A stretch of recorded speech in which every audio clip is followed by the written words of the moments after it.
The discipline lie. Why playing with discipline still makes you lose. Let me start with a hard question, one that most gamblers don't want to hear. What if discipline is not the solution, but part of the trap? You've heard this advice 1,000 times. Play with discipline, manage your bankroll, set stop losses, control your emotions.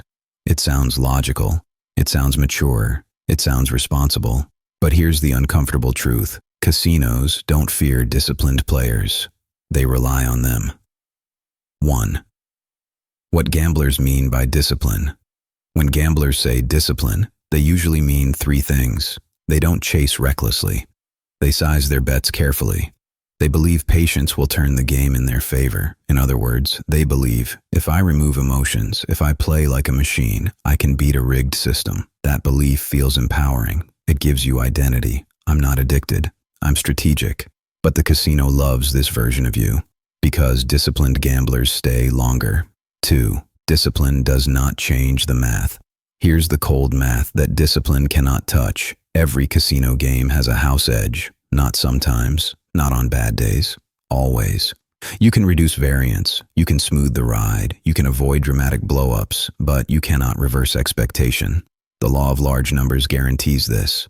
The longer you play, the closer your results move toward guaranteed loss. Discipline does not defeat the house edge. It simply delays the pain, and delayed pain is far more profitable than instant ruin. 3. Why casinos prefer disciplined players. Think about it. An emotional gambler burns fast and leaves broke. A disciplined gambler survives. They come back tomorrow, and the next week, and next year. They don't tilt. They don't quit after a bad night. They believe the system works over time. That belief is the jackpot. Casinos don't need you to lose today. They only need you to keep playing.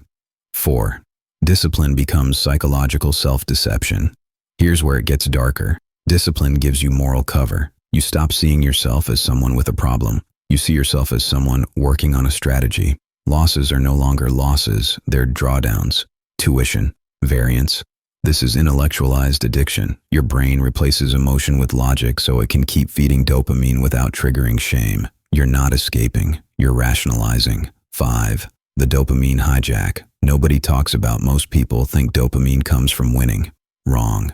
Dopamine spikes from anticipation, from near misses, from almost getting it right, from believing you're one adjustment away. Discipline increases anticipation, because now every session feels controlled, measured, professional. Your brain says, this is sustainable. Keep going. That's not freedom. That's chemical imprisonment with a spreadsheet. 6. The illusion of control. Discipline feeds the illusion that skill can overcome probability. But in casino gambling, skill changes variance, not outcome. You feel in control because losses are smaller, sessions last longer, wins happen occasionally. But control over experience is not control over results. A slow leak is still a leak. 7. Why winning players still lose everything. Many disciplined gamblers can show you records, small, consistent wins, long survival curves, stories of discipline paying off. But ask one question: how did it end? It almost always ends the same way.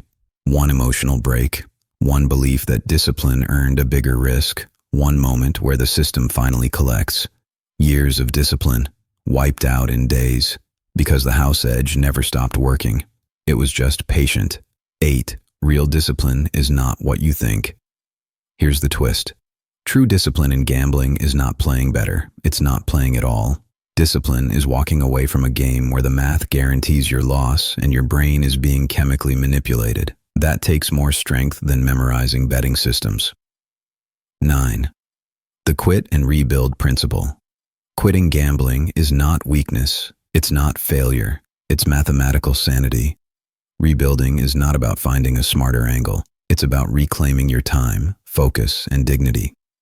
Discipline belongs in places where effort compounds positively.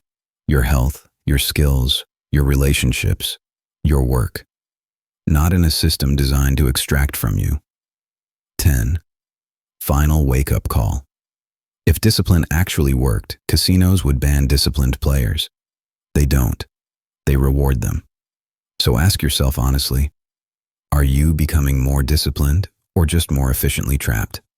This is Quit and Rebuild, And sometimes the bravest move is not playing smarter, but walking away and rebuilding your life where the odds finally favor you.